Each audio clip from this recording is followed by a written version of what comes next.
El Camino, a Breaking Bad movie, is not just a sequel. It's a journey through trauma, redemption, and the desperate need for freedom.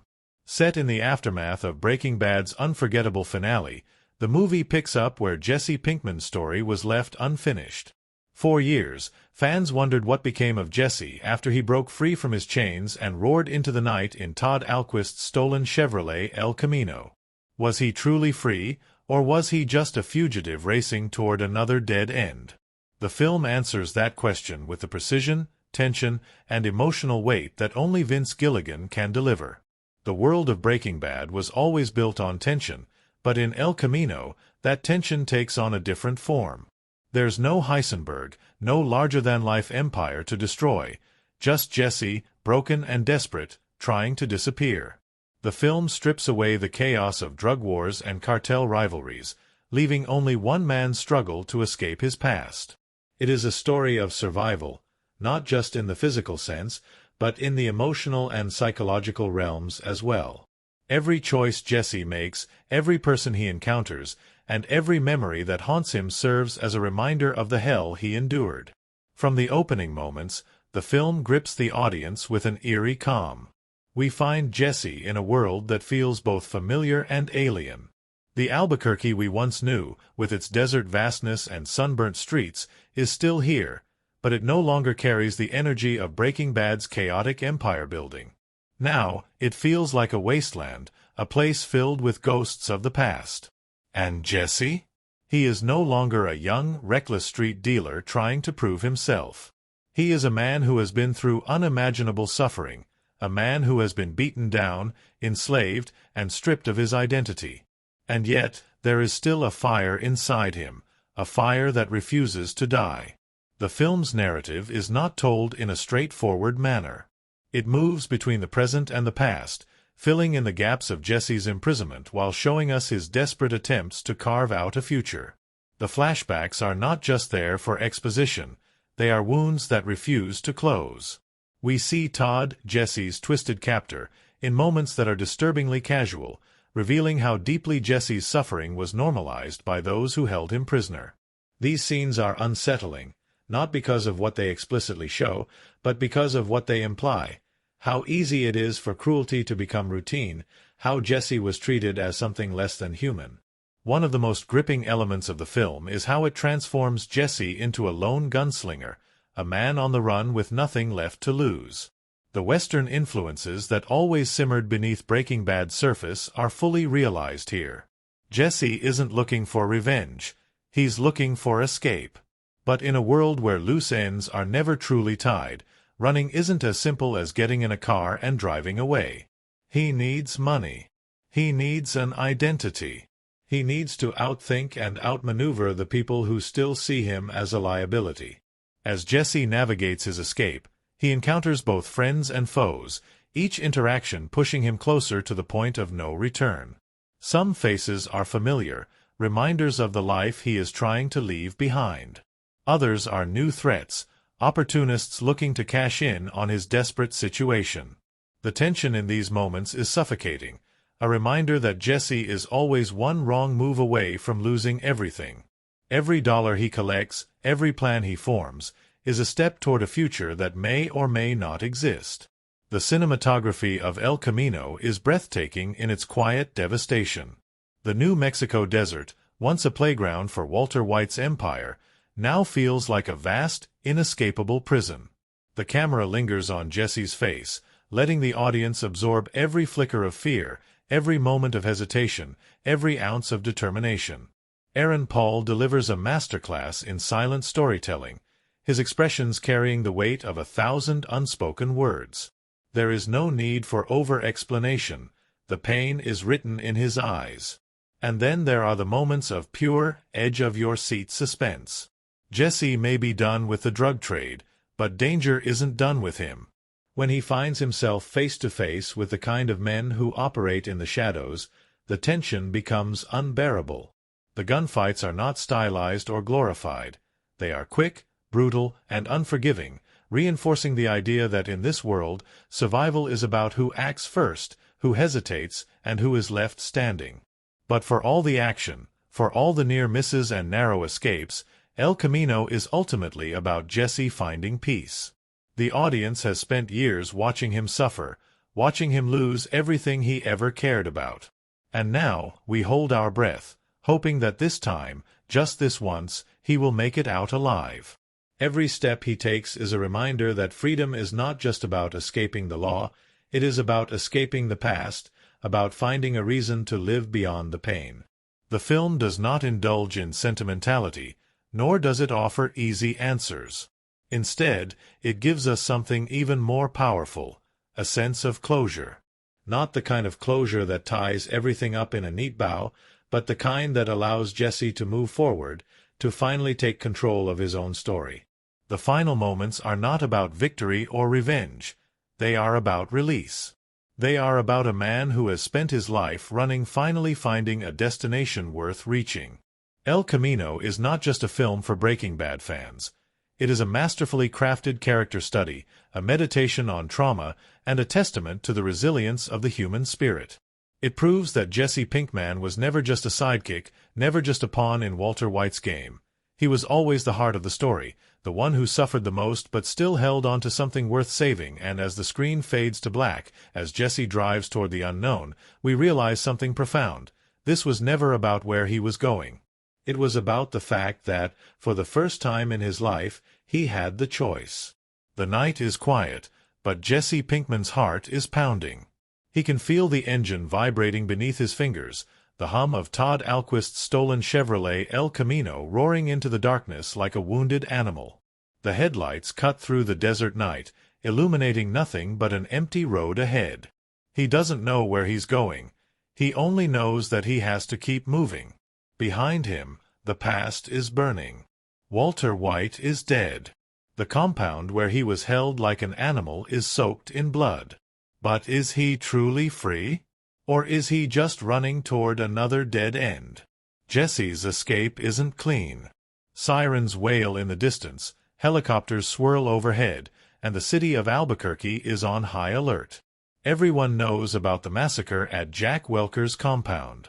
The police are swarming the streets, looking for any survivor who might have crawled out of the wreckage. And Jesse? He's the one name they all recognize. The last known associate of Heisenberg, the only loose end in a case that the entire world has been watching. He can't afford to get caught. Not now, not after everything. As he speeds through the city, he knows there's only one place he can go. The one place where he still has a chance of finding help. Skinny Pete and Badger. The two friends who never abandoned him, the two people in his life who didn't betray him, abuse him, or manipulate him. As he speeds through the city, he knows there's only one place he can go. The one place where he still has a chance of finding help. Skinny Pete and Badger. The two friends who never abandoned him, the two people in his life who didn't betray him, abuse him, or manipulate him. When Jesse arrives at Skinny Pete's house, his body is trembling. He hasn't spoken a word since his escape, hasn't allowed himself to stop and process what just happened. But now, in the quiet of the familiar cluttered living room, he finally breathes. Pete and Badger stare at him, shocked, unsure of what to say. He's not the Jesse Pinkman they knew. He's gaunt, his face sunken, his eyes hollowed by months of captivity. His hands shake even when they're empty. His voice is a whisper when he finally speaks. "I need help." They don't hesitate. Pete hands Jesse a glass of water, but he barely drinks it. His body is too wired, too exhausted. He sits on the couch, still gripping his gun, as if he expects someone to burst through the door at any moment. Badger, never one to handle tension well, tries to crack a joke, but even he realizes this isn't the time. Jesse isn't just scared. He's broken. After a few moments of silence, Pete asks the question that's been hanging in the air since Jesse arrived. "What's the plan, man?" The plan. Jesse barely has one. He knows he needs to disappear. He knows the police will be looking for him. But he doesn't have money. He doesn't have a new identity. He doesn't have anything except the car he stole and the clothes on his back. Pete, ever the unlikely strategist, comes up with an idea. They swap the El Camino with Pete's own car, a beat-up Toyota Tercel. The El Camino is hot, it's on every police scanner, and if Jesse is caught in it, it's over. Pete insists on giving it to the cops himself, making it look like Jesse had already ditched it. Badger, meanwhile, is sent off to drive the El Camino a few hundred miles away, throwing off any potential trackers. It's a small plan, but it's a start. Jesse crashes at Pete's house for the night, but sleep doesn't come easy. His body is exhausted, but his mind is racing. Every time he closes his eyes, he sees flashes of his time in captivity. Todd's dead, empty eyes staring at him. The cold metal chains wrapped around his wrists. The feeling of absolute powerlessness. He wakes up in a cold sweat, gasping for air, realizing that even though he's free, the past is still clawing at him. The next morning, Jesse knows he can't stay. The police will be closing in soon. He thanks Pete and Badger, and for the first time in what feels like years, he smiles. It's small, barely there, but it's real. They tell him to be careful. He nods, knowing that careful isn't enough. He needs to be lucky. His first stop is an old contact, someone who might have a lead on the kind of money he needs to start over. The problem is, there aren't many people left who are willing to help a man like Jesse Pinkman. He burned too many bridges, got too close to the wrong people. And with Walter White gone, Jesse's value as an asset is next to nothing. He's just a loose end in a game that's already over. But he remembers something. Todd Alquist. That psychopath had hidden away stacks of cash during his time in the meth business. Jesse had seen it before, knew it existed. If he could get to that money, he might have a real chance of disappearing. But going after Todd's money means going back into dangerous territory. He tracks down Neil Candy and Casey, two men who worked with Todd and the cartel, helping to build the rig that kept Jesse in chains. They're still operating, still making dirty money off criminal work. Jesse doesn't trust them, but he doesn't have a choice. The encounter is tense from the start. Neil and Casey don't see Jesse as a threat. They see him as a beaten dog, a man who barely escaped with his life. But Jesse isn't the same person he was before. He's desperate, but he's also dangerous. He knows that the only way to get what he needs is to prove he's not someone they can push around anymore. The negotiation quickly spirals into something more. Jesse realizes that these men aren't just hiding Todd's money, they're living off it. And if he wants any chance of getting a cut, he's going to have to take it by force. This isn't the Jesse Pinkman who let Walter White call the shots. This is a man who has been pushed to the brink, a man who has nothing left to lose. The tension builds as Jesse finds himself standing in the middle of a standoff he never wanted. He's outnumbered, outgunned, and running out of time. But he's also smarter than they think. He knows how these kinds of men operate. He knows that in this world, hesitation means death. So when the moment comes, when the decision has to be made, Jesse doesn't wait. The gunfight that follows is quick, brutal, and final. Jesse is no action hero. He's not a killer by choice. But survival isn't a choice. He does what he has to do. And when the smoke clears, when the bodies hit the ground, Jesse Pinkman is still standing. He takes what he came for. He walks out of that room with the money he needs and a new understanding of who he has become. He's not just a man on the run anymore. He's a man who will do whatever it takes to be free. The first half of Jesse's journey is about survival, about finding a way to escape the weight of the past. But the past doesn't let go so easily. And as he moves forward, he realizes that freedom isn't just about getting away. It's about finally being in control. And for the first time in his life, Jesse Pinkman is in control. But the road ahead is still uncertain. And the past isn't done with him yet. Jesse Pinkman stands in the cold air, his breath visible in the dim glow of a streetlight. His hands are shaking, not from fear, but from the sheer weight of what he has just done. Blood stains his knuckles, and the adrenaline from the gunfight still courses through his veins. But there's no time to dwell on the bodies left behind, no time to question the morality of his actions. He has what he came for, the money Todd Alquist had hidden, the money that could buy him a new life. Now, all that's left is the final step, disappearing. He knows exactly where he has to go. There is only one man who can make him vanish completely, the same man Walter White once called upon when things spiraled out of control. Ed Galbraith, the disappearer. The man with a new identity, a new beginning, waiting on the other side of a locked van door. But getting to Ed isn't as simple as knocking on a door and handing over cash. Jesse has been through too much to believe in easy exits. Jesse reaches out to Ed, arranging a meeting in his vacuum repair shop. The old man stands behind the counter, his demeanor as unreadable as ever. He doesn't ask questions, doesn't show emotion, doesn't seem surprised to see Jesse standing there. "You need a fresh start?" Ed asks, his voice calm, professional. Jesse nods. He doesn't need to say anything more. They both know what this conversation is about. Ed names the price, $250,000. Jesse places the stacks of money on the counter, but Ed doesn't move. The silence lingers too long, heavy with something unspoken. Jesse's stomach tightens. Something is wrong. "You're short," Ed finally says. Jesse's heart sinks. He's missing $1,800. It's nothing compared to what he's already brought, but to Ed, it might as well be the entire sum. The disappearer has rules, and they are non-negotiable.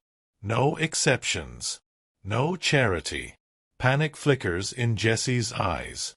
He came all this way, survived every possible nightmare, only to be stopped by a few missing bills? He pleads, desperate, but Ed shakes his head. "That's the price," he says simply. "You want out, you come back with the full amount." Jesse clenches his jaw. He has no choice but to find the rest of the money. Time is running out. The police are tightening their grip on the city, searching for him. Every passing second increases the chance of getting caught. He needs to think fast. And then, a memory. His parents. The ones who abandoned him, who saw him as nothing more than a junkie, a failure, a disappointment. But they still have something he can use, a house. And in that house, they have a safe. Jesse knows breaking into his own parents' home is a risk.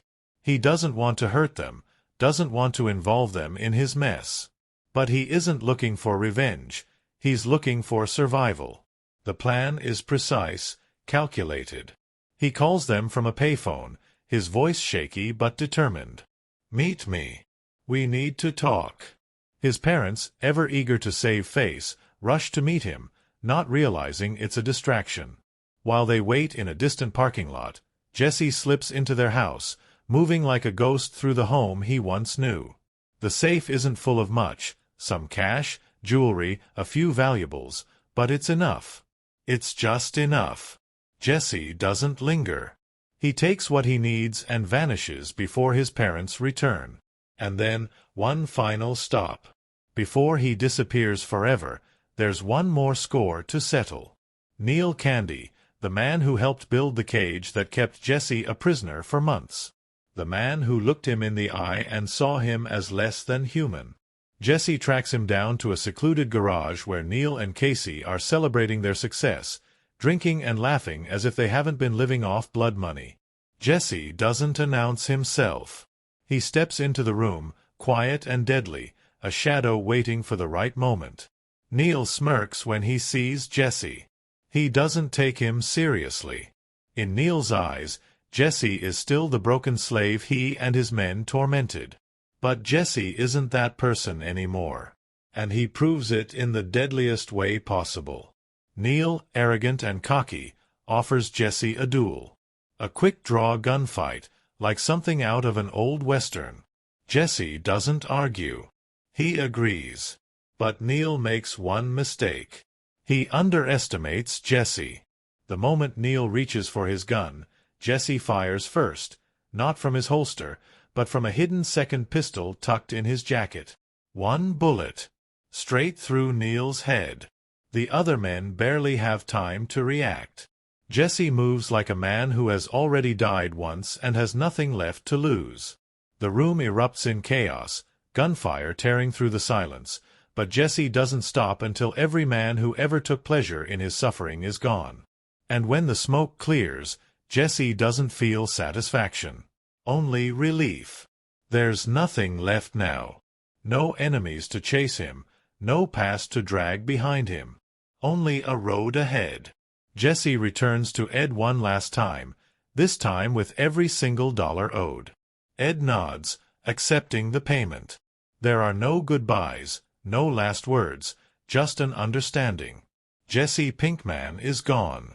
A new name, a new identity, a new life awaits him in Alaska. As the van pulls away, Jesse sits in silence, staring out at the open road. The weight on his shoulders, the ghosts of Walter White, Jane, Mike, and everyone he's lost, they are still there. They will always be there. But for the first time in his life, Jesse Pinkman is not running. He is choosing to leave. The film's final moments mirror Breaking Bad's iconic ending.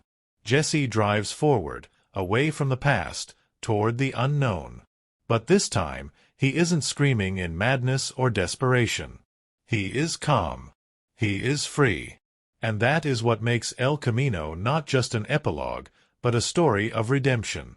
Because Jesse Pinkman was never meant to be a kingpin. He was never meant to rule an empire. He was meant to be free. Jesse Pinkman's story has always been one of survival. From his reckless beginnings as a small-time meth cook to his nightmarish captivity under Jack Welker's gang, he has been through hell and back. El Camino, a Breaking Bad movie, is not just about Jesse escaping the police. It's about escaping the version of himself that the world has forced him to become. He is not a mastermind like Walter White, nor is he a ruthless killer like those he has encountered. He is a man who has been broken, rebuilt, and broken again, yet somehow still finds the will to keep moving forward. Jesse is not the same kid we met in Breaking Bad. That Jesse was cocky, immature, and desperate for validation. He wanted to prove himself, to be more than just a burnout disappointment to his parents. He was naive enough to believe that being in the drug trade would bring him respect, independence, and maybe even happiness.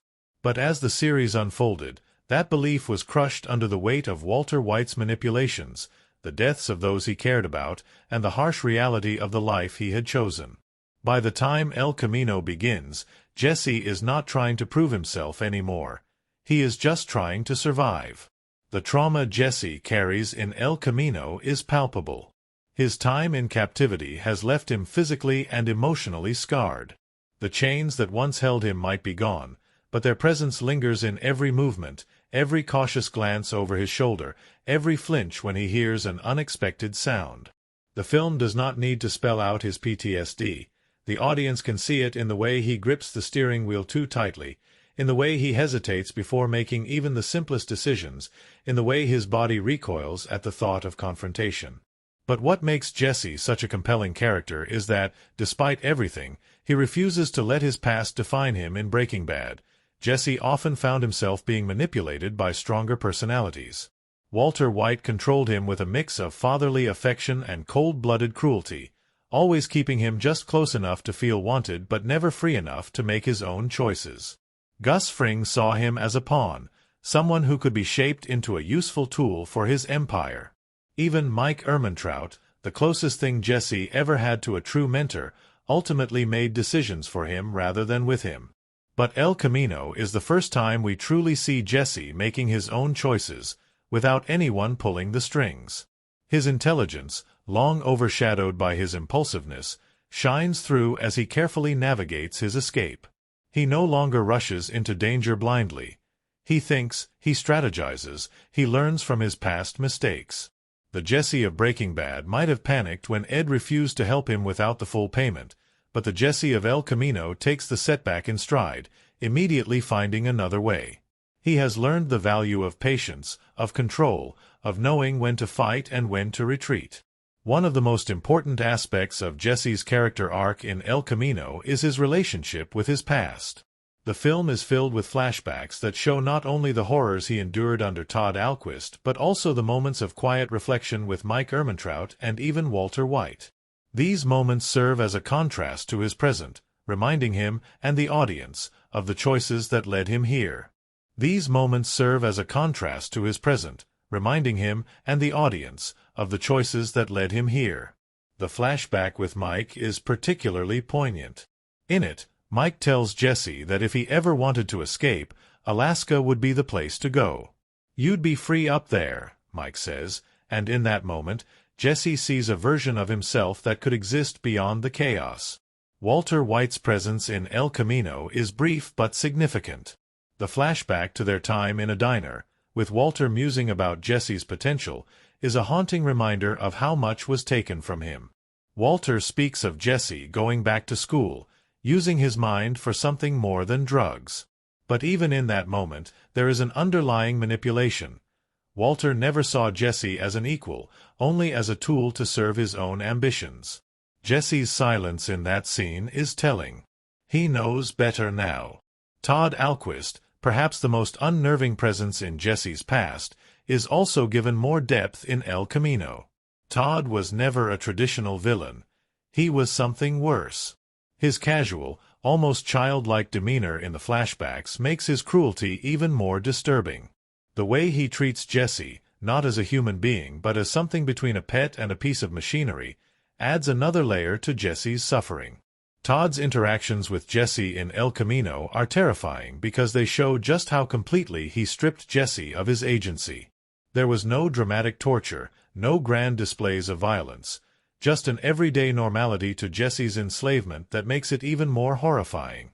Throughout the film, Jesse is faced with decisions that test the very core of who he is.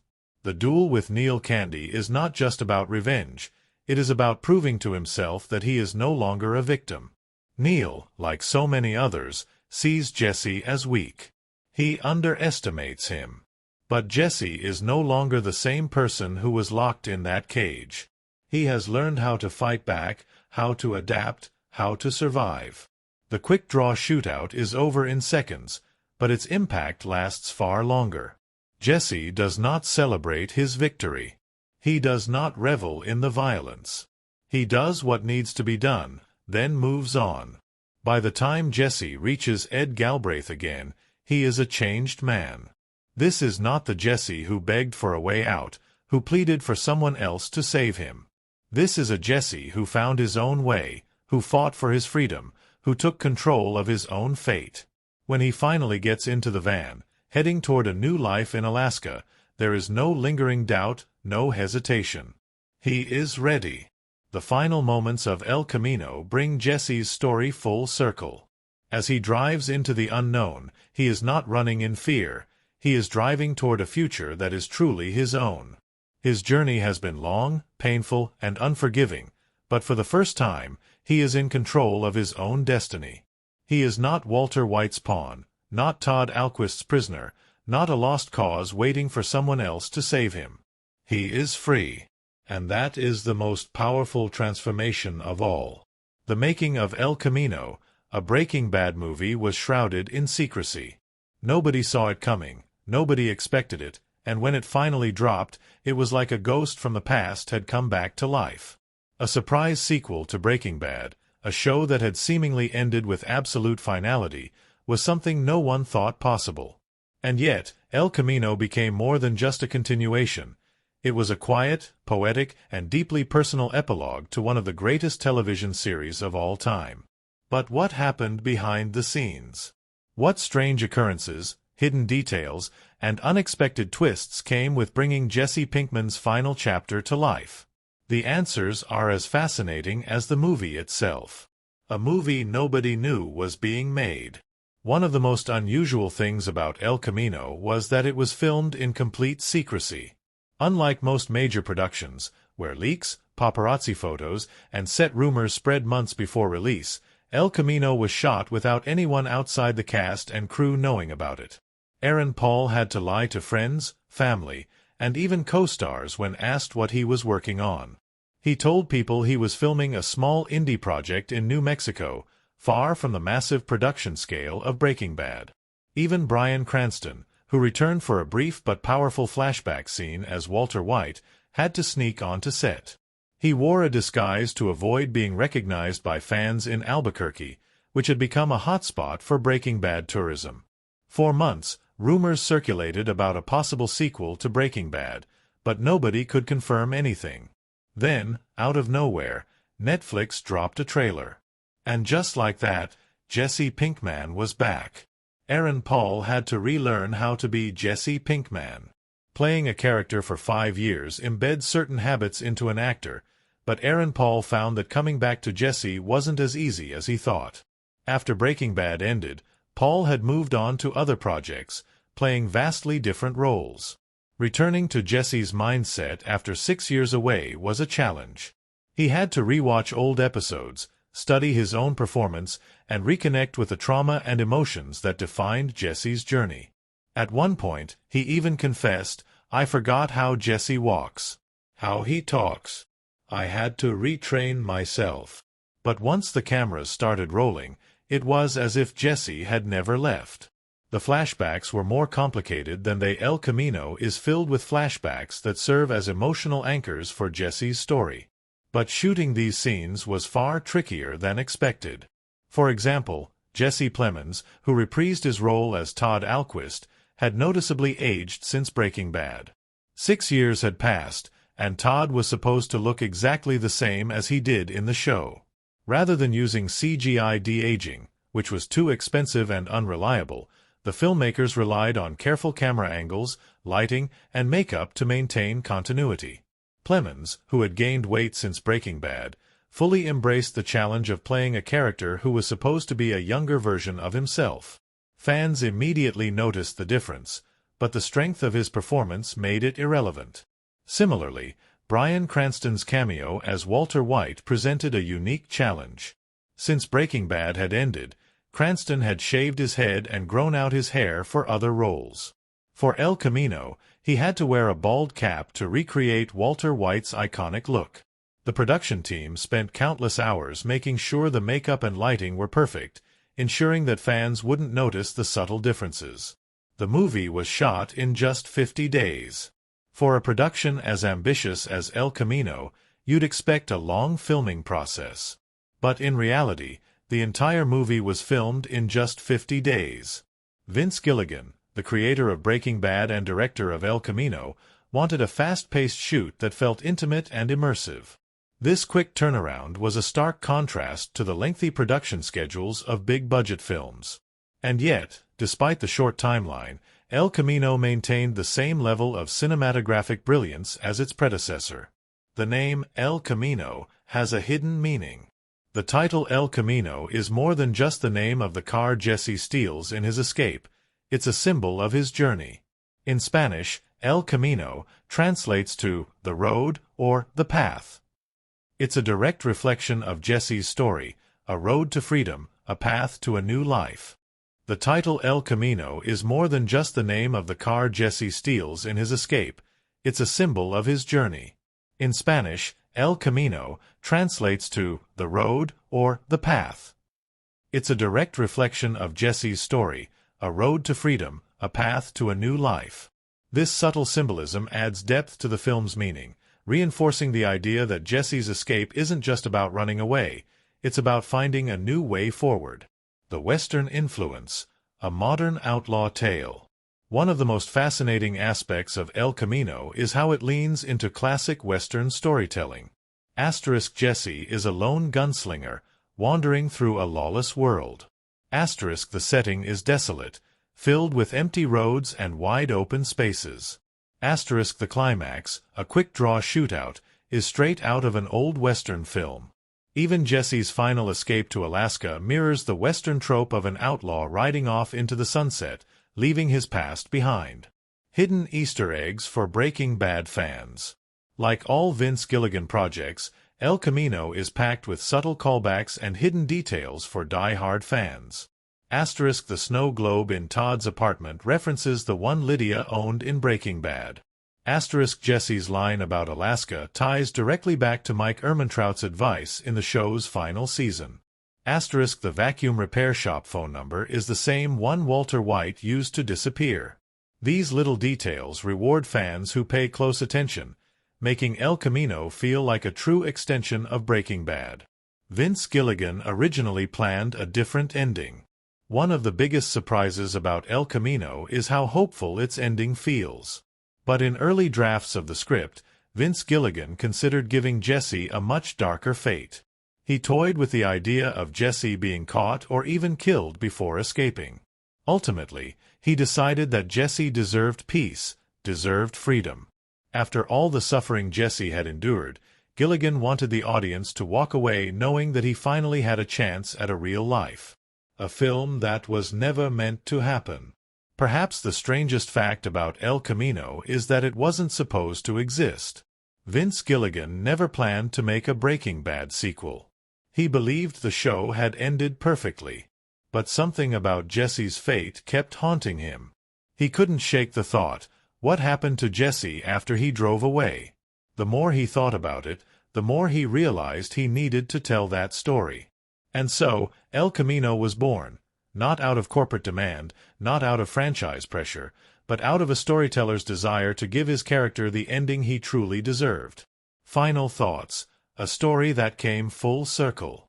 El Camino is not just a movie. It's a love letter to Breaking Bad, to Jesse Pinkman, and to the fans who never stopped wondering what happened next. Its secrecy, its hidden meanings, its unexpected existence, all add to its legend. And in the end, El Camino does something remarkable. It proves that some stories don't need a sequel, but when they get one, it should be as beautifully crafted as the original. For Jesse Pinkman, the road was long, brutal, and unforgiving. But in the end, he finally found his way forward. And that is the strangest, most wonderful fact of all. The release of El Camino, a Breaking Bad movie, was met with a mix of excitement, curiosity, and an undeniable question. Did we need this story? Breaking Bad had ended so perfectly, tying up every major character's fate in a way that left little room for further exploration. Walter White had reached his final moment. His empire had crumbled, his sins had caught up to him, and Jesse Pinkman had driven off into the night, a scream of both madness and liberation. That final shot of Jesse speeding away felt like the perfect ambiguous ending. Did he escape? Did he get caught? Did he survive? And yet, despite the perfection of Breaking Bad's conclusion, something about Jesse's fate lingered in the minds of both the audience and Vince Gilligan himself. Jesse had been a pawn in Walter White's game for so long. Didn't he deserve a proper ending of his own? That was the foundation of El Camino. Not a sequel. Not a forced revival. But a quiet, thoughtful coda. A way to finally close the door on Jesse's suffering.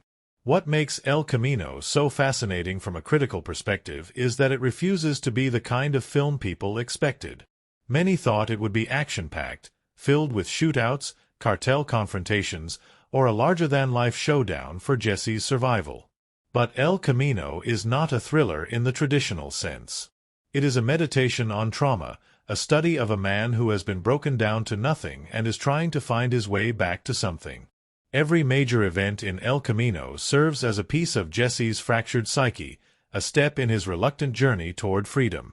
He doesn't just escape the police. He escapes his past.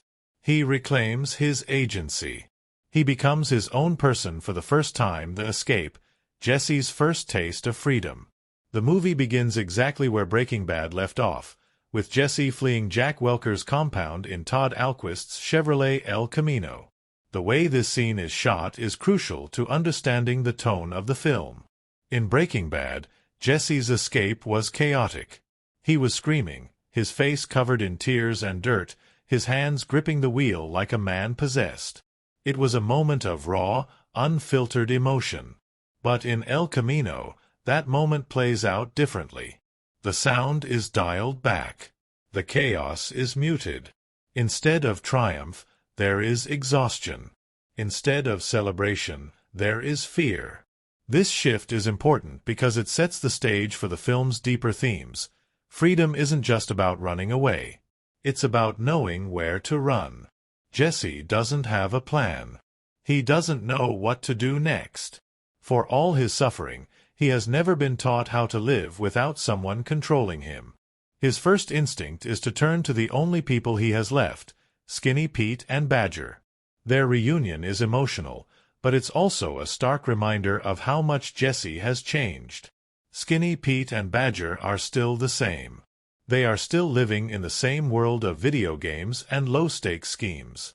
But Jesse? Jesse has outgrown all of it. He has seen the worst of humanity, suffered at the hands of monsters, and now he is back in a world that doesn't understand what he has been through. This moment is subtle but profound.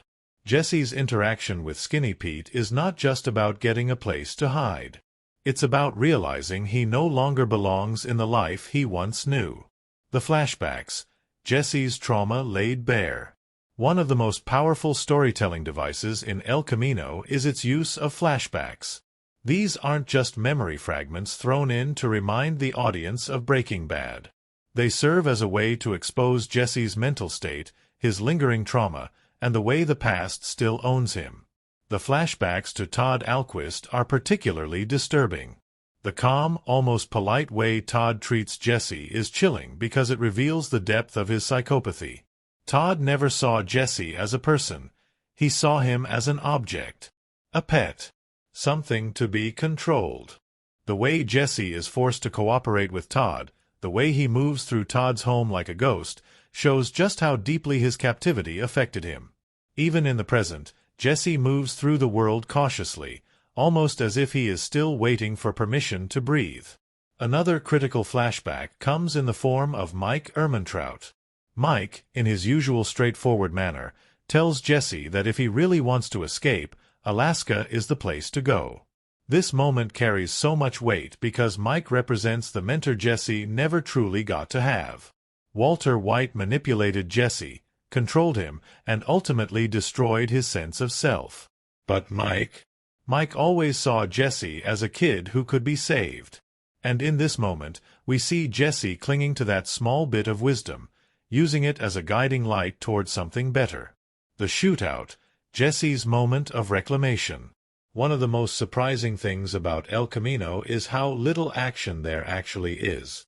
But when the violence does come, it is quick, decisive, and deeply meaningful. The standoff with Neil Candy is not just about money. It is about Jesse proving to himself that he is no longer a victim. Throughout Breaking Bad, Jesse was constantly at the mercy of stronger men. Walter White, Gus Fring, Jack Welker, Todd Alquist. They all dictated his fate. They all used him, manipulated him, or tortured him in some way. But here, Jesse is in control. The duel between him and Neil is shot like an old western, reinforcing the idea that Jesse has become a gunslinger, an outlaw carving his own path. But what makes it even more poetic is the way Jesse wins. Neil, confident and arrogant, believes he has the upper hand. But Jesse? Jesse has planned ahead.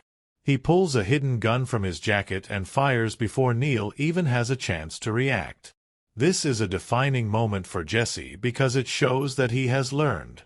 He is no longer the kid who hesitates, who lets others decide his fate. He takes control. And he survives because of it. The ending, what freedom truly means. When Jesse finally reaches Ed Galbraith, the disappearer, the audience is holding their breath. We have watched Jesse suffer, watched him fight for his freedom. And now, at the very end, there is a moment of quiet. The van door closes. The road stretches out ahead. Jesse is no longer running. The final flashback with Jane is the perfect way to close Jesse's story. Jane tells him, "You don't have to let the universe decide for you." And that is what El Camino is truly about. Jesse was always a character being pulled along by forces outside his control. Now, for the first time, he is making his own choice. Final thoughts. Why El Camino matters. Critically, El Camino is not just an epilogue. It is a study of survival, a meditation on trauma, and a slow, deliberate exploration of what happens after the storm ends. It does not rely on spectacle. It does not attempt to recreate Breaking Bad's intensity. Instead, it allows Jesse's story to breathe, to unfold naturally, to feel earned. Some critics felt the movie was unnecessary, that Jesse's escape in Breaking Bad was enough. But El Camino proves that closure is more than just an open-ended getaway. It's about seeing the scars, acknowledging the pain, and choosing to move forward anyway. And in the end, that's what makes El Camino so powerful. It is not about Jesse escaping death. It is about him finally learning how to live. The making of El Camino, a Breaking Bad movie, was as secretive as it was ambitious. For years, Breaking Bad fans had speculated about Jesse Pinkman's fate after he sped away from Jack Welker's compound, but no one expected a sequel.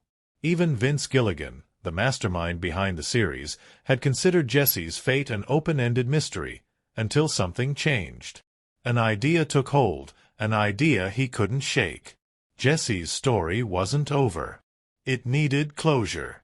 But bringing El Camino to life wasn't as simple as writing a script and calling up the old cast. It required secrecy, precision, and a level of dedication from the entire production team that mirrored the same meticulous craftsmanship that had made Breaking Bad a masterpiece. Every detail mattered. Every decision carried weight. And along the way, the cast and crew experienced moments of pure cinematic magic, along with a few unexpected surprises. A movie hidden in plain sight. One of the most remarkable things about El Camino was how it was filmed in total secrecy. In an era where leaks, set photos, and social media rumors spread like wildfire, Vince Gilligan and his team managed to keep the entire production under wraps. The project was code-named Greenbrier, to throw off any speculation. Locals in Albuquerque, where the movie was filmed, assumed it was an unrelated project, another low-budget indie movie. Even Netflix kept things quiet, giving the movie a surprise release that sent fans into a frenzy. Aaron Paul had to lie to almost everyone he knew about what he was working on. Whenever someone asked, he'd say, "Oh, I'm just doing a small indie film in New Mexico." And it wasn't just Paul. Bryan Cranston, who reprised his role as Walter White for a brief flashback, had to go full incognito mode just to arrive on set. He flew to Albuquerque in secret, wearing a disguise to avoid tipping off fans who might recognize him at the airport. Aaron Paul's emotional return as Jesse Pinkman. When Aaron Paul stepped back into Jesse Pinkman's shoes, it wasn't just acting. It was reconnecting with a part of himself that had been buried for years. Paul had spent 6 years away from the role, moving on to other projects and trying to shake off the character that had made him famous. But Jesse was still in him. When he arrived on set for the first time, wearing Jesse's clothes, standing in familiar Albuquerque locations, he was hit with an overwhelming wave of emotion. "It felt like coming home," Paul admitted.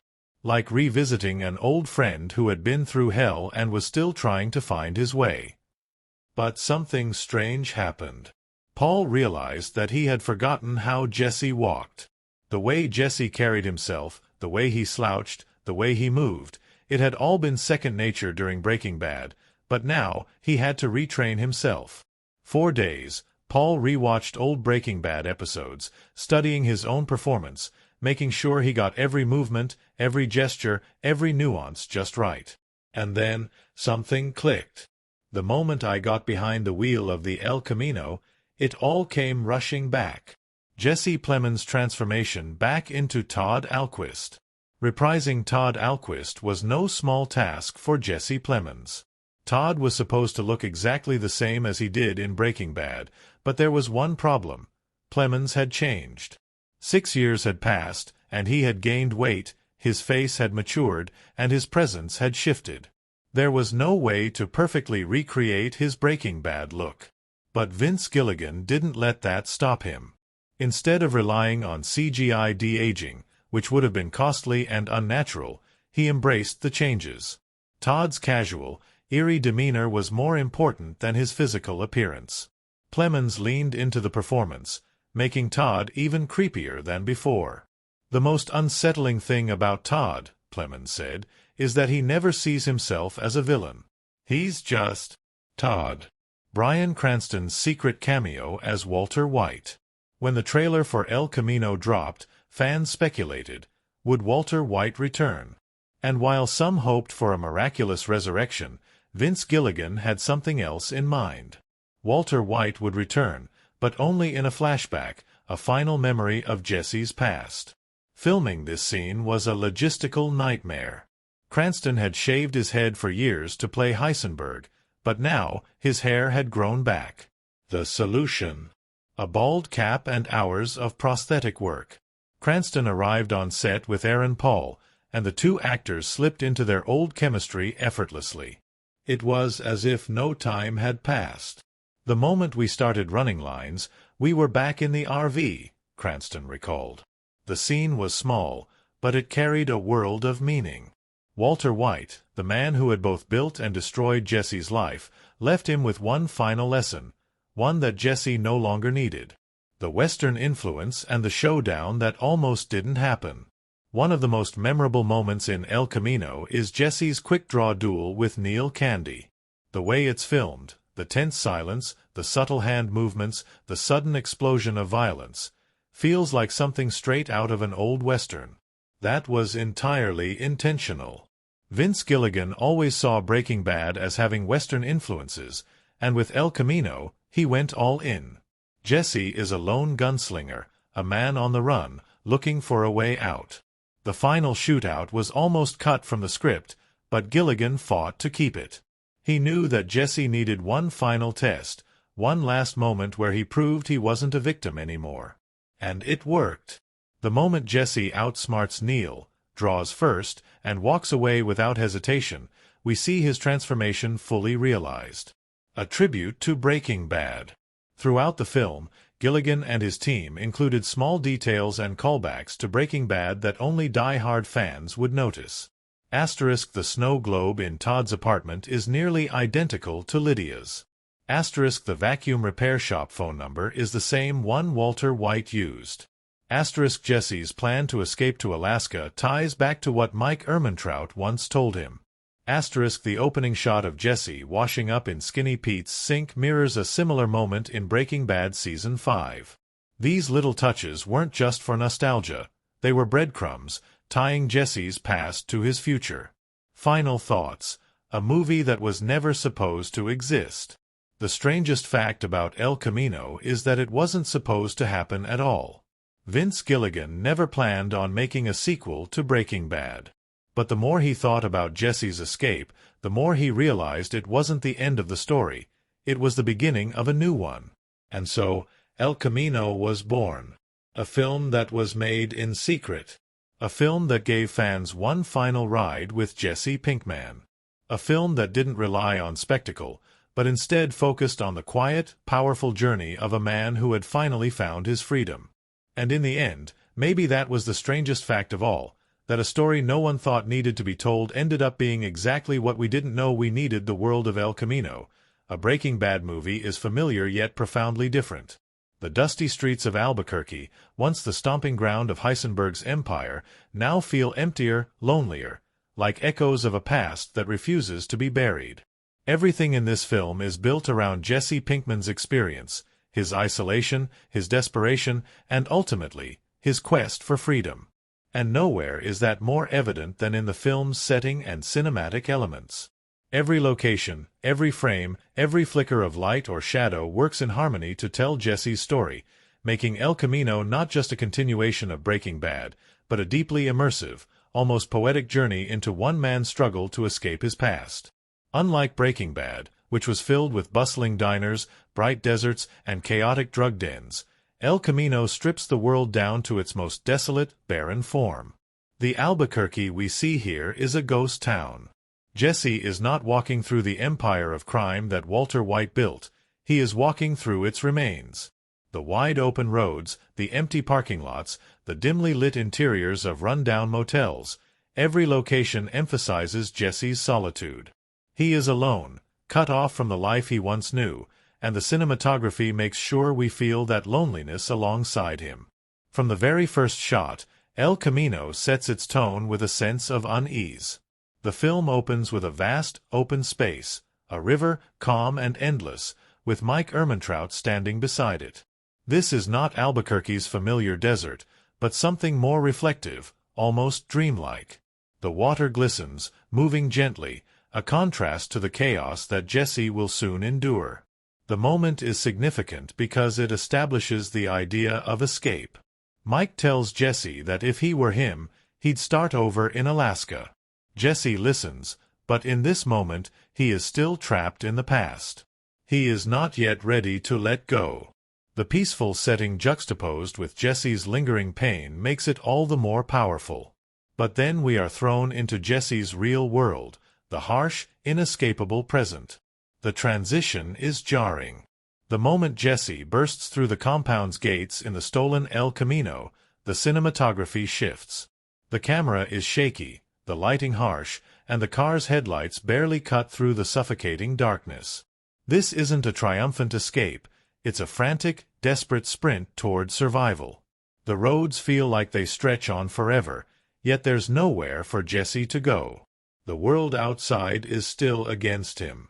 As Jesse navigates his first night of freedom, the film keeps the audience in his headspace. The cinematography is tight and claustrophobic, focusing on Jesse's expressions, the tension in his muscles, the way his fingers grip the wheel. The camera is shaky, the lighting harsh, and the car's headlights barely cut through the suffocating darkness. This isn't a triumphant escape, it's a frantic, desperate sprint toward survival. The roads feel like they stretch on forever, yet there's nowhere for Jesse to go. The world outside is still against him.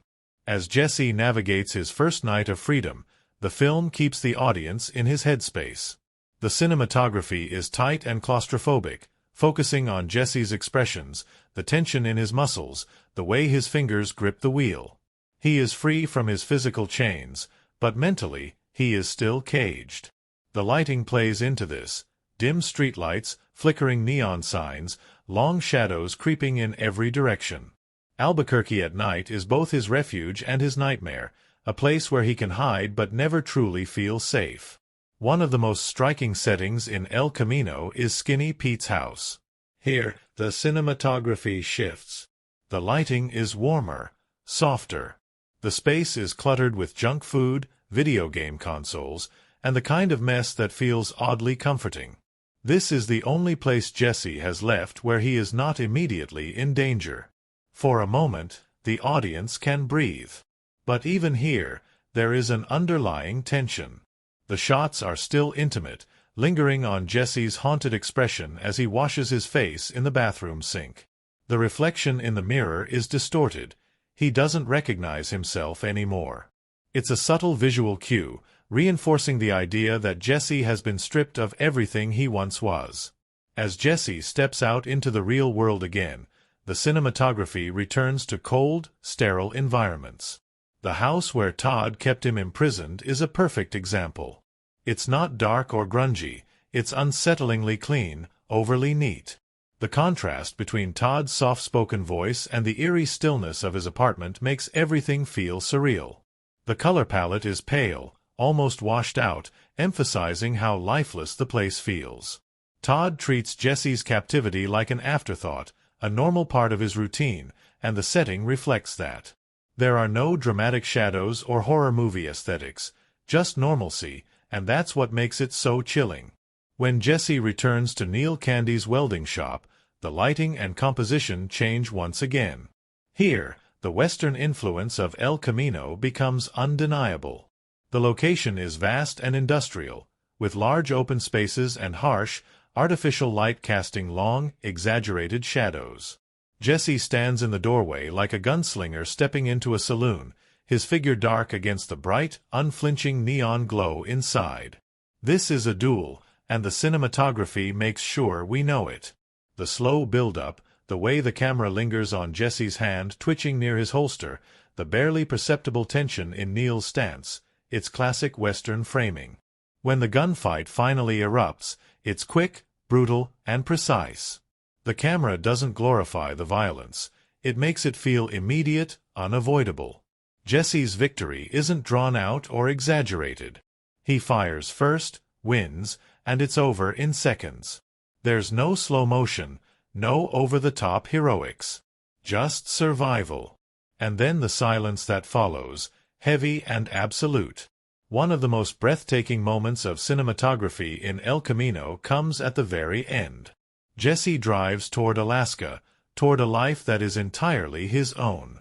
The cinematography here shifts from cold, urban chaos to vast, open landscapes. The colors are richer, the shots wider. For the first time in the film, Jesse is surrounded by space, real, open space. He is not confined by walls, by shadows, by the looming specter of his past. He is moving forward, and the camera embraces that. The final shot mirrors Breaking Bad's ending in a way that feels intentional. In Breaking Bad, the last time we saw Jesse driving, the camera was chaotic, unsteady, capturing his raw, primal emotion. But here, in El Camino, the camera is still. Jesse doesn't look back. He doesn't scream. He doesn't clench the wheel like he's running from something. He just drives. The world stretches out in front of him, and for the first time, it is his to claim.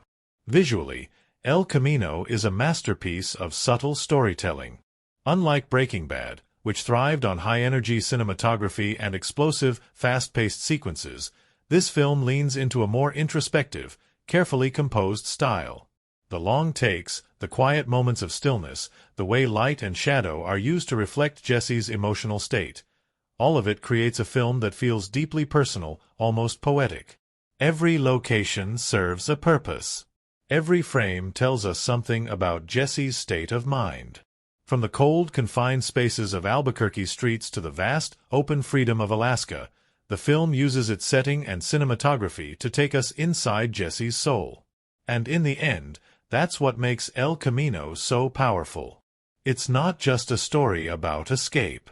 It's a story about finding light in the darkness. And the way that light is captured, sometimes in flickering neon, sometimes in the pale glow of a distant sunrise, makes Jesse's journey feel all the more real. Filming El Camino, a Breaking Bad movie, was unlike any other production. It was a return to a world that had already been closed off, a secretive project that reunited old friends while keeping the outside world completely in the dark. Vince Gilligan, Aaron Paul, and the rest of the cast and crew had to treat it like a covert mission, making sure that fans, media, and even some industry insiders had no idea what was happening. But behind the secrecy, behind the intense cinematography and gripping performances, El Camino was filled with fascinating moments, unexpected challenges, and heartfelt reunions. Filming in total secrecy, a movie hidden in plain sight. One of the biggest challenges of making El Camino was keeping it a secret. In an era where social media can expose even the smallest details of a production, Vince Gilligan and his team had to go to extreme lengths to make sure Breaking Bad fans didn't figure out what they were up to. The film was shot under the fake title Greenbrier, a generic name meant to throw off curious onlookers. In Albuquerque, where Breaking Bad had become a cultural phenomenon, filming anything remotely connected to the show could have caused a frenzy. Locals were used to seeing film crews in town, but nobody knew this was the return of Jesse Pinkman. Aaron Paul had to lie to almost everyone he knew. When friends, family, or even people in the industry asked what he was working on, he simply said, "Just a little indie project." Even some of the Breaking Bad cast members were kept in the dark. Bryan Cranston, who reprised his role as Walter White in a flashback, had to fly to Albuquerque in secret. To avoid tipping off fans who might recognize him at the airport, he wore a disguise, a baseball cap and sunglasses, sneaking onto set like a fugitive. "It felt like being in Breaking Bad all over again," Cranston later joked. "Like I was doing something illegal." The secrecy paid off. When El Camino was finally announced with a surprise trailer, fans were stunned. Nobody had seen it coming. Aaron Paul's emotional return as Jesse Pinkman. For Aaron Paul, stepping back into Jesse's shoes was an emotional experience. He had spent years distancing himself from the character, taking on new roles, trying to shake off the lingering weight of Jesse's trauma. But the moment he arrived on set, something changed. Paul later revealed that the first time he put on Jesse's clothes again, he felt a flood of emotions. The smell of the fabric, the way the clothes fit, it was like stepping back in time. But there was a problem. "I forgot how Jesse walks," Paul admitted. It had been 6 years since Breaking Bad ended, and his body no longer moved the way Jesse's did. The slouch, the subtle swagger, the nervous energy, it wasn't instinctive anymore. Determined to get it right, Paul re-watched old episodes, studying his own performance, relearning Jesse's mannerisms. It wasn't just about acting, it was about reconnecting with who Jesse had been. And then it clicked. The moment he got behind the wheel of the El Camino, Jesse was back. Jesse Plemons' transformation back into Todd Alquist. One of the most noticeable things about El Camino was Todd Alquist's appearance in the flashbacks. Actor Jesse Plemons had naturally aged and gained weight since his last time playing Todd, but Vince Gilligan decided against using CGI de-aging, trusting Plemons' performance to carry the character. Rather than attempting to make Todd look exactly the same, the film leaned into his unsettling presence. The eeriness of Todd's scenes wasn't about his physical appearance. It was about his calm, friendly tone while committing horrific acts. On set, Plemons' return was both fun and surreal. He would joke around between takes, then snap back into Todd's creepy, soft-spoken demeanor the moment the cameras started rolling. His performance was so unnerving that even Aaron Paul admitted he had to remind himself it was just acting. "Jesse Plemons is one of the nicest guys you'll ever meet," Paul said. "And then he becomes Todd, and it freaks you out." Bryan Cranston's secret cameo and the bald cap problem. Bringing Walter White back for a flashback was a moment fans had been waiting for, but filming it wasn't as simple as just calling Bryan Cranston and having him show up. For one thing, Cranston had grown his hair back. During Breaking Bad, he shaved his head every season to play Heisenberg, but now that the show was over, he wasn't about to shave it again. Instead, he had to wear a bald cap, which required hours of makeup and prosthetics to make it look realistic. And there was another problem. Cranston was in the middle of performing in a Broadway play. He only had 1 day off, meaning he had to fly to Albuquerque, film his scene in a single day, then fly back to New York. "I was exhausted," Cranston said. "But the moment I stepped onto that set with Aaron, I felt like I was home." The Western influence and the showdown that almost didn't happen. One of the most iconic moments in El Camino is Jesse's duel with Neil Candy, a classic Western-style shootout. But that scene almost didn't make it into the film. Vince Gilligan struggled with whether Jesse should have a final confrontation before escaping. Breaking Bad was always about consequences, and Jesse had already suffered enough. But something felt unfinished, so Gilligan leaned into his love of Westerns. The final showdown was carefully choreographed to resemble classic Western gunfights, the slow movements, the close-ups of hands hovering over holsters, the quick, brutal finish. But the key difference? Jesse outsmarts Neil. Instead of drawing from his holster, Jesse hides a second gun in his jacket, shooting first before Neil even has a chance. It was the moment Jesse proved he had learned. He was no longer naive. He wasn't waiting for someone to save him. He was saving himself. A movie made for Breaking Bad fans. Throughout the film, the crew included hidden details and callbacks for longtime Breaking Bad fans.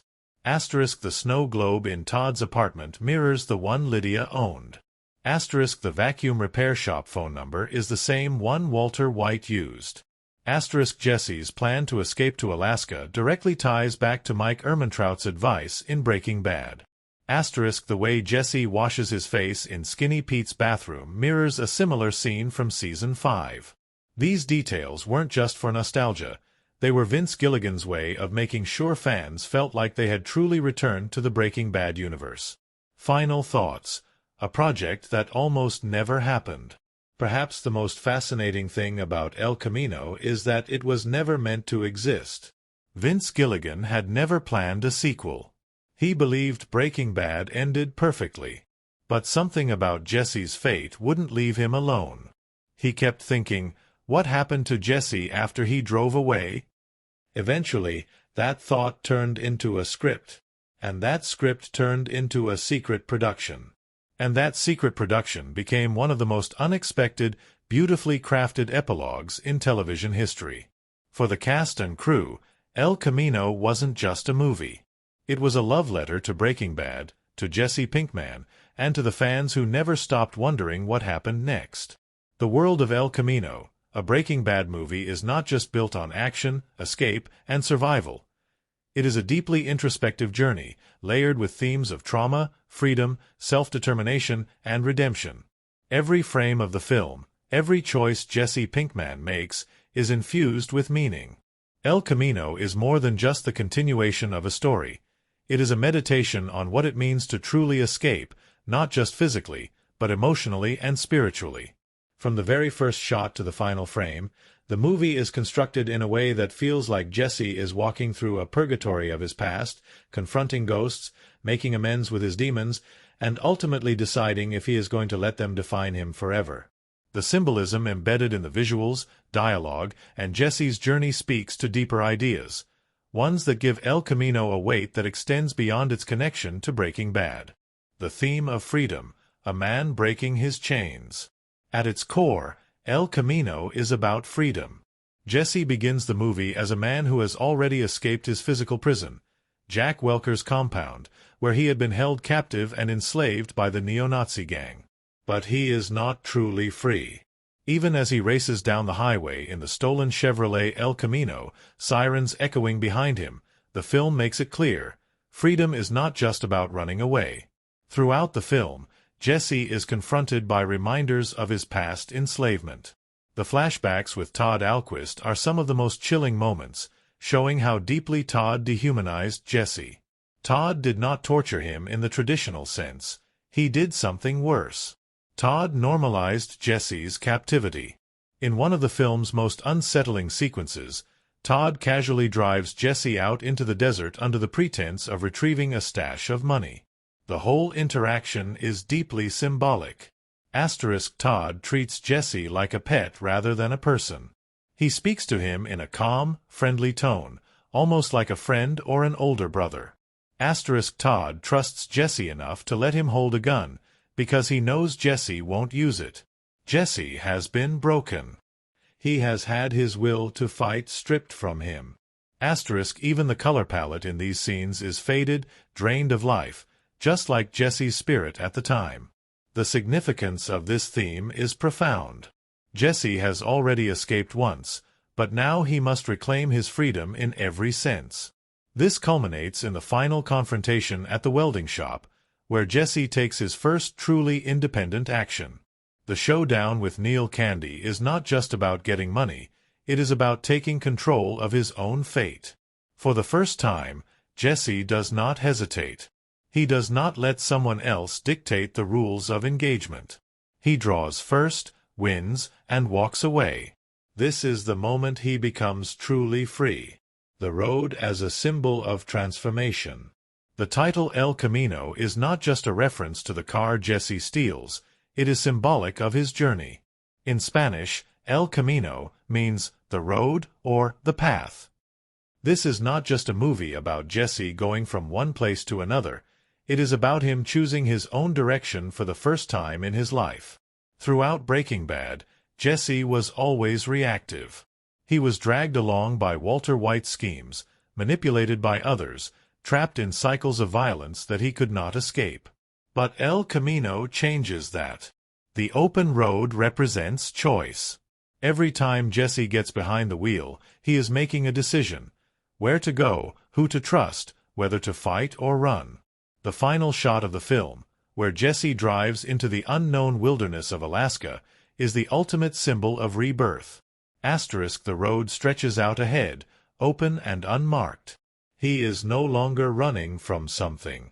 He is driving toward something. There is no chaos, no explosions, no violence. Just Jesse, calm and at peace, embracing the journey ahead. The duality of light and shadow, the cinematic language of Jesse's journey. One of the most striking aspects of El Camino is its use of light and shadow to reflect Jesse's emotional state. In the scenes where Jesse is trapped, either physically or mentally, the lighting is harsh, artificial, suffocating. The world is dimly lit, filled with long shadows, giving the impression that Jesse is still in a prison, even when no walls are visible. Todd's house is eerily bright, almost sterile. There are no shadows in Todd's apartment, making it feel unervingly normal. This symbolizes how Todd saw no difference between imprisoning Jesse and doing everyday chores. But then there are moments where natural light breaks through. The opening flashback with Mike takes place near a beautiful body of water, bathed in soft natural light. This represents the life Jesse could have had, the peace he could have found if things had gone differently. The final scene in Alaska is wide, open, bathed in light, a direct contrast to the darkness Jesse lived in for so long. Light in El Camino is hope, and every step Jesse takes toward it is a step toward reclaiming himself. Walter White's flashback, the last ghost of Jesse's past. Walter White appears only once in El Camino, and it is in a flashback that carries heavy symbolic weight. In the diner scene, Walter tells Jesse that he should go back to school, use his intelligence for something better. This moment is significant because it shows how, even in death, Walter still sees himself as Jesse's mentor. But Jesse has long since outgrown Walter's influence. Walter represents the last chain Jesse needs to break. By the end of El Camino, Jesse has let go of everyone. Walter, Todd, his parents, even Skinny Pete and Badger. He is finally truly on his own. Final thoughts. The ultimate meaning of Jesse's journey. El Camino is a film about a man who has spent his entire life being controlled. Controlled by Walter White. By the drug trade. By abusive captors. By his own self-doubt. But by the end of the film, Jesse Pinkman is finally something he has never been before. His own person. The film is filled with symbolic moments of rebirth. Jesse is constantly washing himself, first in Skinny Pete's house, later in a motel. These moments are not just practical. They symbolize a man cleansing himself of his past. The final flashback, where Jane tells him, "You don't have to let the universe decide for you," is the true message of El Camino. Jesse has spent his life reacting to the world around him. Now, for the first time, he is the one making the choice. He does not let the universe decide for him anymore. He decides for himself. And that is what makes El Camino not just a story about escape, but a story about true freedom. The brilliance of El Camino, a Breaking Bad movie, lies not just in its story but in how it is told. Vince Gilligan, known for his meticulous approach to storytelling, used every tool at his disposal to craft a film that feels both intimate and grand, cinematic yet deeply personal. Unlike Breaking Bad, which balanced multiple character arcs and sprawling narratives, El Camino is hyper-focused, a character study of Jesse Pinkman, told with precision, tension, and visual poetry. Every filmmaking technique, from cinematography to editing, from sound design to shot composition, was carefully chosen to place the audience inside Jesse's mind, to make us feel his anxiety, his trauma, and, ultimately, his liberation. But El Camino was not just a creative achievement, it was also a rare example of a film that succeeded on a unique production scale. Made in complete secrecy, released as a Netflix original, and embraced by both critics and fans, it proved that a film could thrive in the streaming era without a traditional theatrical rollout. Its box office performance, while limited, was never the focus. Instead, El Camino was a testament to how storytelling can evolve, how filmmakers can create something bold outside the usual studio systems, and how a project built on love for its characters can still find immense success. The cinematic language of Jesse Pinkman's journey. From the opening shot, El Camino signals that it will be a different kind of story. The first scene, a flashback to Jesse and Mike Ehrmantraut standing by a river, immediately sets a visual contrast. Soft natural light, flowing water, open space. Everything here feels calm, reflective, like a memory of a life that could have been. But then, we cut to Jesse in the present. Tense, dirty, trapped in the front seat of the stolen Chevrolet El Camino, his breath shaky, his face hardened. The cinematography shifts, using tighter framing, lower lighting, and handheld shots to reflect Jesse's unstable mental state. This contrast is central to El Camino's filmmaking. The camera itself is a reflection of Jesse's transformation, shifting from claustrophobic tension to wide-open freedom as the story progresses. In scenes where Jesse is on the run, the camera is tight and restrictive. When he hides at Skinny Pete's house, the shots linger uncomfortably close to his face, making the audience feel his paranoia. Flashbacks, on the other hand, have a dreamlike quality.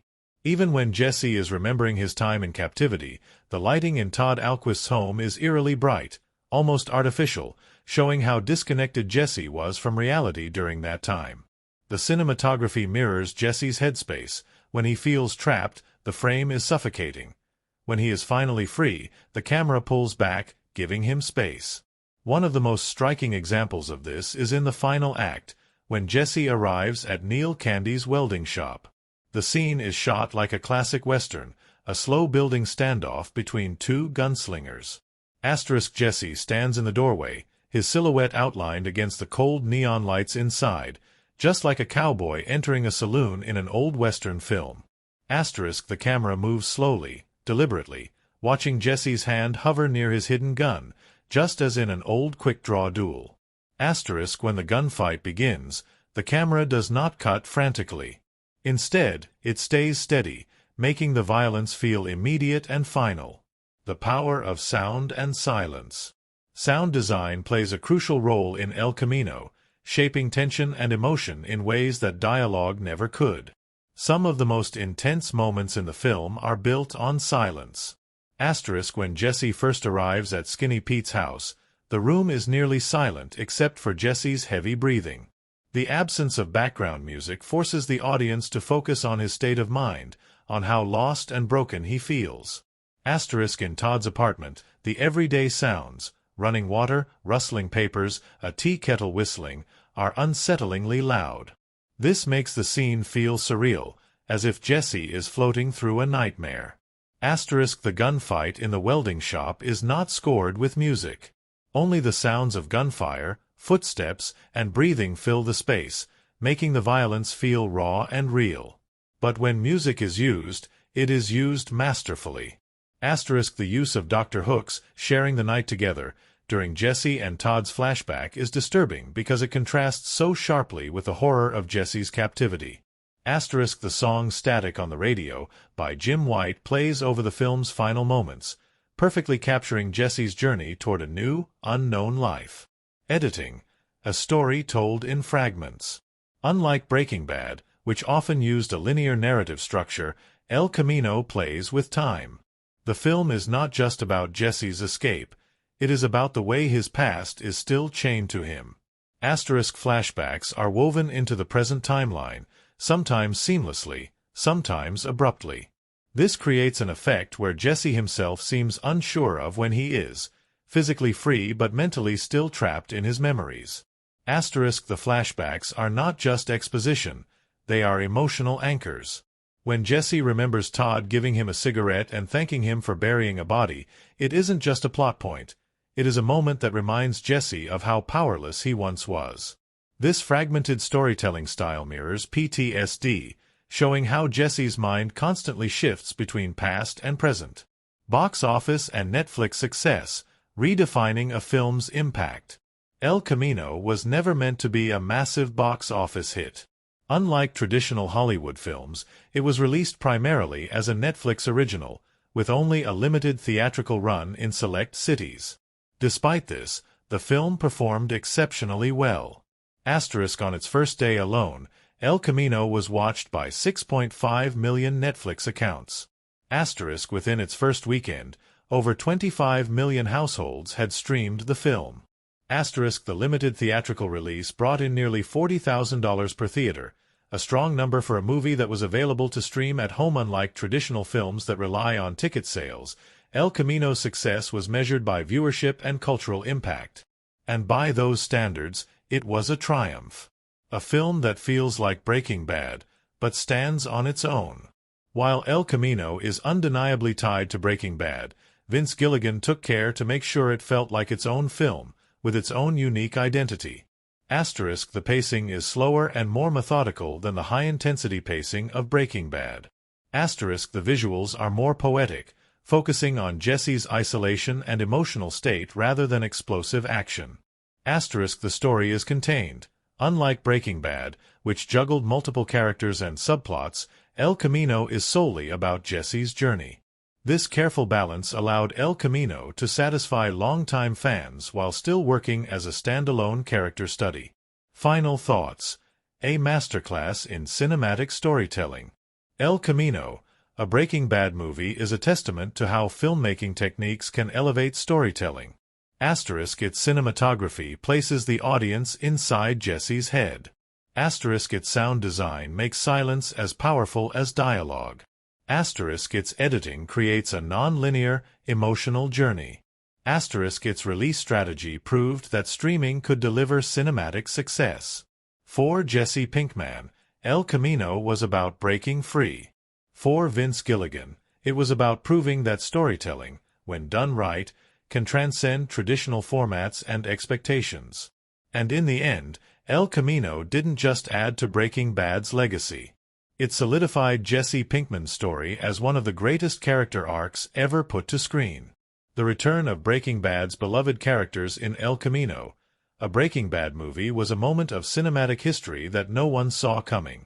The cast reunited in secrecy, stepping back into their roles as if no time had passed, and yet their performances carried an even greater depth. The film was an emotional homecoming for the actors, many of whom had thought they had said their final goodbyes to their characters years ago. But as they slipped back into the world of Albuquerque's underbelly, it became clear that this was not just a film for nostalgia. It was a continuation of unfinished stories, particularly that of Jesse Pinkman. The return of Breaking Bad's beloved characters in El Camino, a Breaking Bad movie, was a moment of cinematic history that no one saw coming. The cast reunited in secrecy, stepping back into their roles as if no time had passed, and yet their performances carried an even greater depth. The film was an emotional homecoming for the actors, many of whom had thought they had said their final goodbyes to their characters years ago.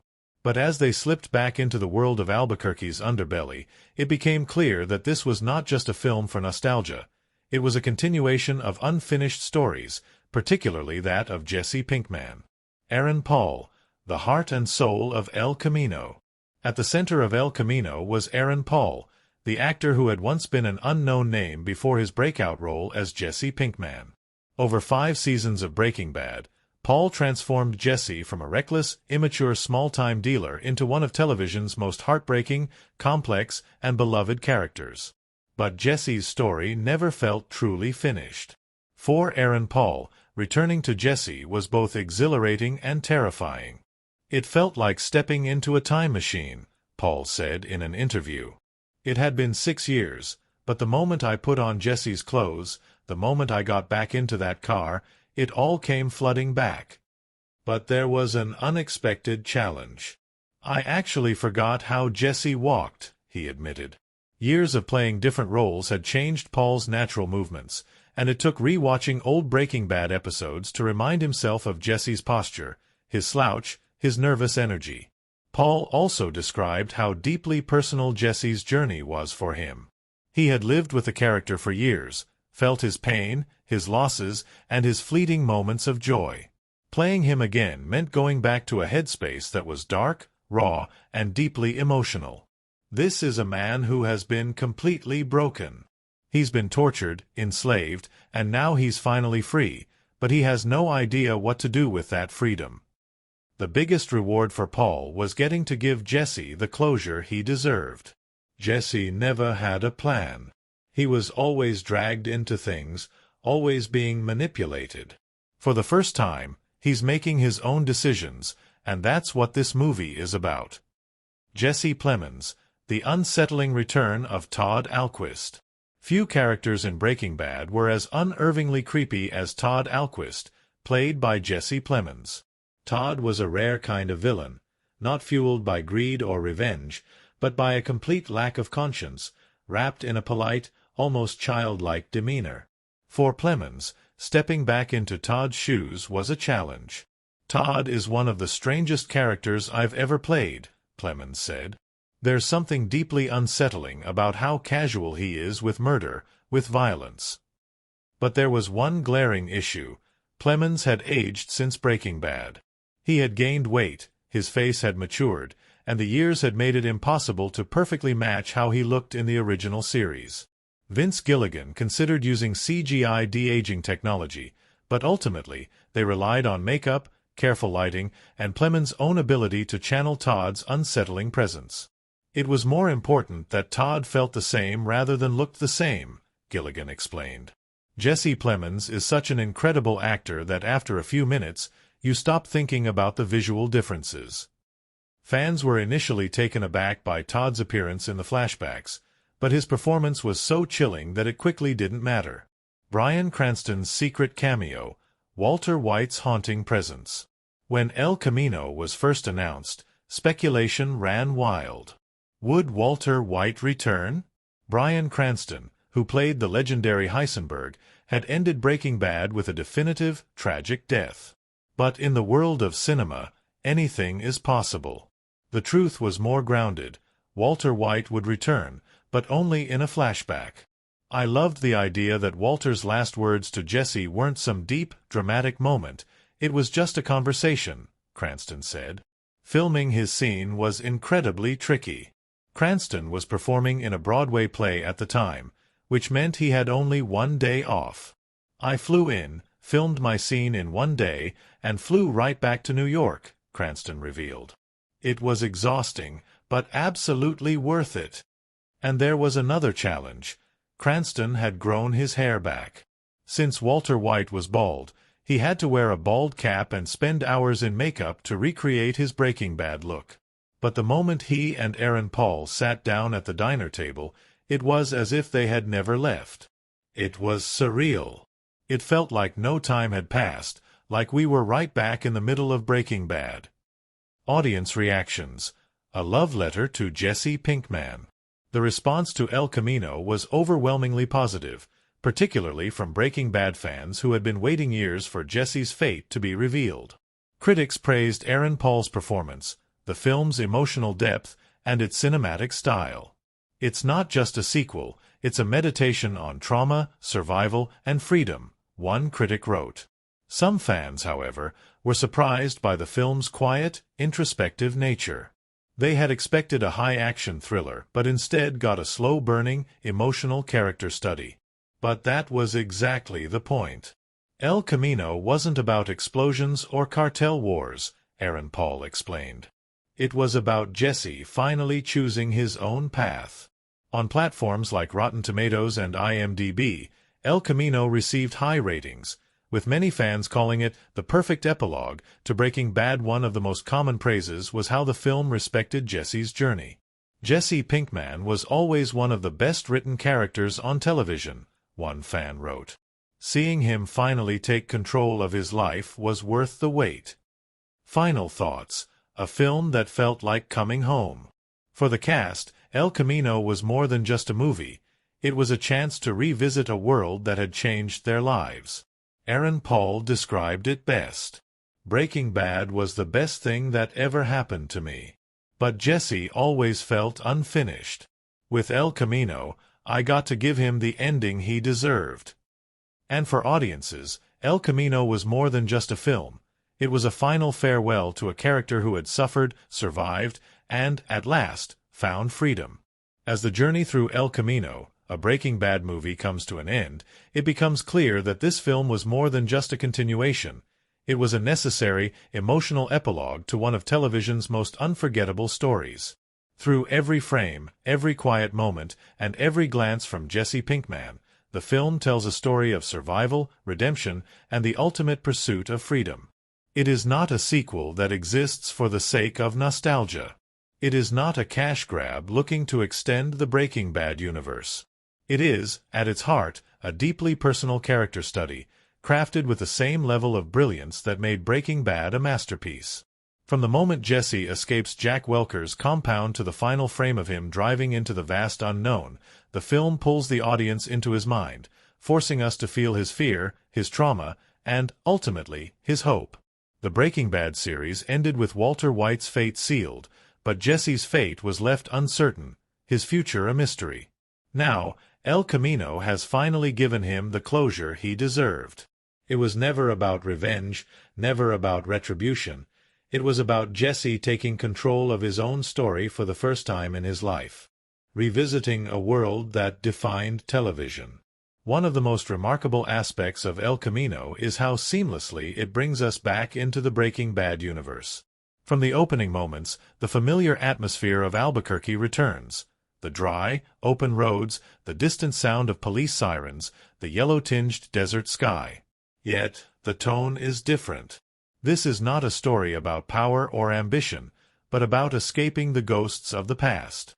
Vince Gilligan, once again proving himself as a master storyteller, crafted a film that feels both cinematic and deeply personal. Unlike Breaking Bad, which thrived on its intricate web of power struggles and betrayals, El Camino strips everything down to one man's quiet fight for a second chance at life. Every technical aspect of the film works toward that goal. The cinematography reflecting Jesse's state of mind, the hauntingly quiet sound design amplifying his isolation, the non-linear storytelling weaving the past and present together as if Jesse himself is unable to separate them. This is not just a movie, it is an experience, one that demands the audience feel every ounce of Jesse's pain, his desperation, and his final glimmer of hope. Jesse Pinkman's journey, a character arc like no other. At the center of it all is Aaron Paul's extraordinary performance, which reminds us why Jesse Pinkman remains one of the most beloved characters in television history. The Jesse of El Camino is no longer the naive, impulsive kid from Breaking Bad.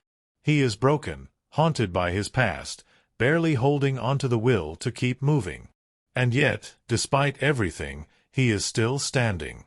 Throughout the film, we see Jesse confronting his past in ways that make his arc feel fully realized. His flashbacks to Todd Alquist highlight the full extent of his trauma, how deeply he was conditioned into submission. His interactions with Skinny Pete and Badger remind him, and the audience, of what little kindness remains in his world. His final showdown with Neil Candy is the culmination of all he has learned, the moment he stops letting others control him and fights back on his own terms. And then, finally, there is the last scene, the most important moment in Jesse Pinkman's entire journey. For the first time in his life, Jesse is not being manipulated, not being controlled, not being forced into a decision. He is simply driving forward, choosing his own path. The road ahead is uncertain. There are no guarantees. But that is what makes the ending so powerful. For Jesse Pinkman, uncertainty is a gift. The film's impact, a worthy addition to Breaking Bad's legacy. When El Camino was first announced, many wondered whether it was necessary. Would it tarnish the legacy of Breaking Bad? Would it feel like an afterthought? The answer became clear the moment the film was released. It was not just necessary, it was a gift. Fans and critics alike praised the film for its emotional depth, its stunning cinematography, and its ability to feel like both a continuation and a conclusion. It proved that, even in a world where reboots and sequels are often met with skepticism, there is a way to revisit a story with care, respect, and artistry. Rather than undoing Breaking Bad's perfect ending, El Camino enhances it, giving the one character who was left without closure the resolution he always deserved. Why this film matters. A story about more than just crime. At its core, El Camino is not a crime thriller. It is not an action-packed revenge story. It is a film about healing. Jesse Pinkman has always represented something deeper within Breaking Bad. While Walter White's story was about the descent into power and corruption, Jesse's was about innocence lost, about being caught in something far bigger than himself. He was never meant for the world he fell into. He was never meant to be a killer. And yet, time and time again, Jesse found himself trapped, suffering at the hands of men who saw him as a pawn rather than a person. In El Camino, he finally escapes, not just from the law, but from the cycle of manipulation and violence that has defined his entire existence. He is free, not just physically, but emotionally. And in that freedom, he finds something he has never had before: hope. Final thoughts. A story that ends exactly as it should. The final moments of El Camino are quiet, understated, and deeply moving. There are no grand speeches, no dramatic monologues, just Jesse, alone, driving toward a new beginning. That, in itself, is what makes El Camino so special. It does not seek to outdo Breaking Bad. It does not try to expand the universe with unnecessary spectacle. It simply closes a chapter in the most poetic, meaningful way possible.